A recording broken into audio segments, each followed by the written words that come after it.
What's up everyone and welcome back to the MMA Zone. Today, let's get started with Sean O'Malley breaks silence on UFC 300. Prior to the UFC announcing Alex Pereira vs Jamal Hill as the UFC 300 headliner, bantamweight champion Sugar Sean O'Malley made it clear that he believed Conor McGregor should headline the historic card, given his status as the biggest pay-per-view draw in UFC history. During a recent interview with Kevin Iola, leading to his scheduled UFC 299 headliner against Chito Vera, O'Malley broke his silence on the UFC 300 card, discussing the fact that he is not headlining. Yeah, I think you look at how big the Miami cards always are. Alex Pereira, Izzy rematch. Izzy knocked Alex out in Miami.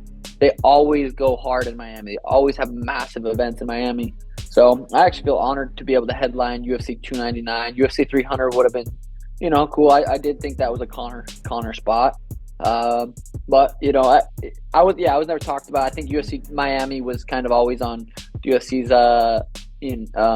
agenda, and putting me versus Chito in there just makes sense. Of course, so far, there's been no news regarding when McGregor will be returning to action. Given how stacked the two upcoming pay-per-view cards are looking, many members of the MMA community seem to be of the mindset that the UFC 298, 299, and 300 run is the best series of 3 cards in UFC history.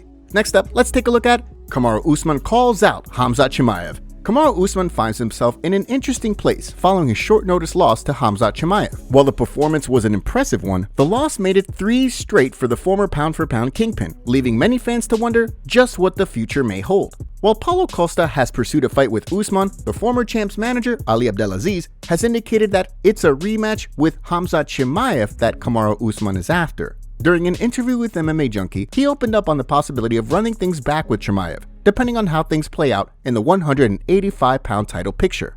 If they do Adesanya and Duplessis, makes sense. Yes, though obviously the winner of that would, the outcome of that would kind of play a factor in my decision. But like I mentioned before, I teased a bit about it. I mean, who wouldn't want to see? Chimaev he wants to be a championship fighter. He wants to fight wants to be a championship level fighter. Why not do a rematch of that for 5 rounds? Everybody wanted that. Everybody wanted to see that. But it is what it is, but there's a lot of different factors that have to take place here with the championship fight.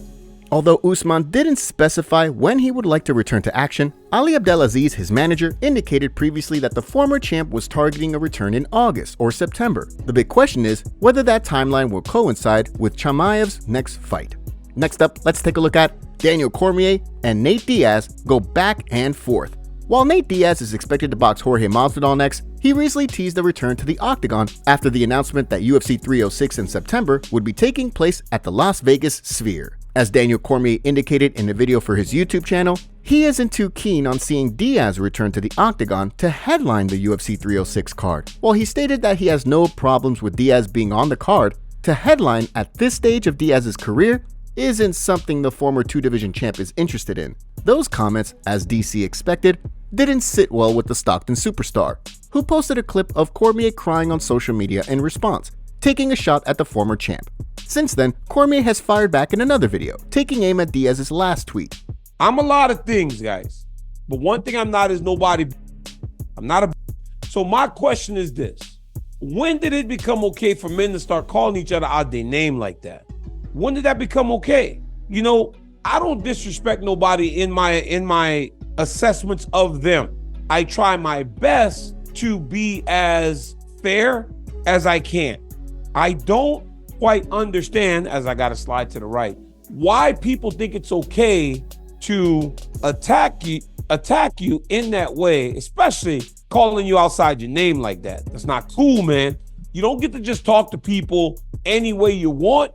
As Cormier indicated, he finds it interesting that in retirement he has more beef and more feuds with fighters than he ever did when he was actively fighting. Next, let's take a look at Ilia Topuria disrespects Paddy Pimblett. Ilia Topuria and Paddy Pimblett had quite the heated back and forth in the past after Topuria took offense to the baddie calling Georgians, quote, stupid. Things then escalated in March 2022 when the pair nearly had an all-out brawl where Pimblett threw a bottle of hand sanitizer, prompting El Matador to react. While the two compete in different weight classes, the rivalry has led many to wonder whether there's a chance the pair will ever wind up sharing the octagon, considering that they were eager to fight in the past.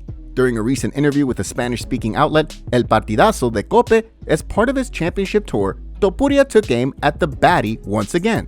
A fight with him? No, because he is not at the level. But yes, Paddy Pimblett. While Topuria has called out a number of fighters since winning the title, up until now, since winning the belt, he has not mentioned the baddie. Although both Topuria and Pimblett are both at very different stages of their respective careers, and a fight between the two seems incredibly unlikely right now, it's clear that there's still plenty of bad blood between these two. Now, let's shift gears and take a look at UFC Fight Updates. Ahead of this weekend's Rozenstruik vs. Gaziev card at the Apex, let's take a look at some UFC fight updates, starting with a last-minute change to this weekend's card. With Yanis Gamuri out of his scheduled fight with Vinicius Oliveira, the Dana White's Contender Series alumni will now compete against Bernardo Sopai on the card. Both Oliveira and Sopai will be looking to make successful UFC debuts, with a short-notice replacement in the midst of a 3-fight win streak that most recently saw him pick up a win in December at AFN 4.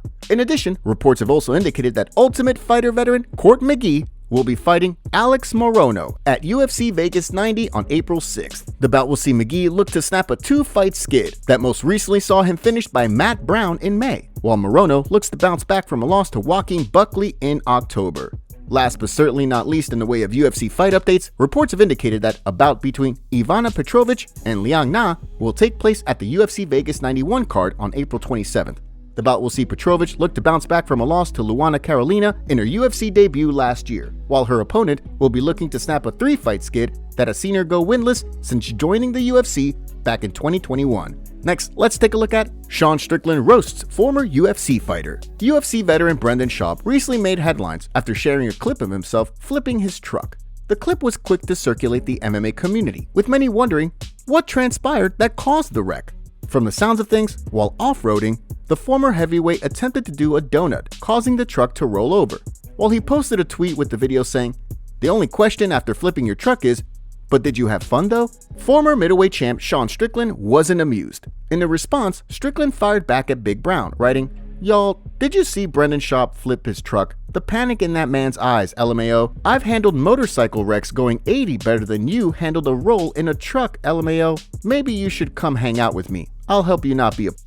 Of course, many members of the MMA community were quick to point out that Schaub actually had his sunglasses on before, during, and after the wreck, and as such, you can't actually see his eyes at any point of the video. So far, Schaub has yet to respond to the accident, which appears to have happened back on February 23rd, when the former heavyweight posted a photo of his truck flipped over along with the caption, "Am I doing this right?" Fortunately, from the sounds of things, Schaub didn't sustain any serious injuries in the wreck.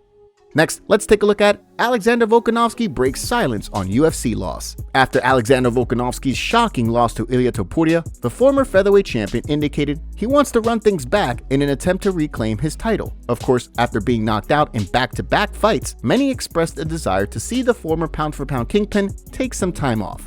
While speaking in a recent video for his YouTube channel, Volkanovski broke his silence on the fight, opening up on what went wrong and his plan for a rematch. He said, "I'm going to let their head rest a little.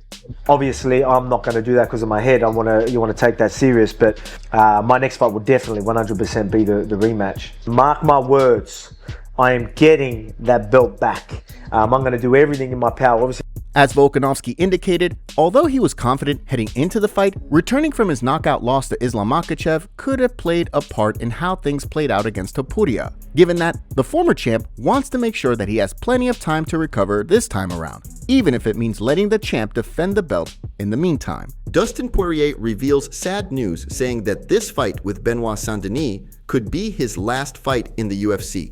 Here's what Dustin had to say. Is there any thought in your mind that this could possibly be it, or is that not even part of the equation? No, every fight could be it. Every fight. Where I'm at 35 years old, 30 fight. This is my 30th fight in the UFC. Every fight could be it.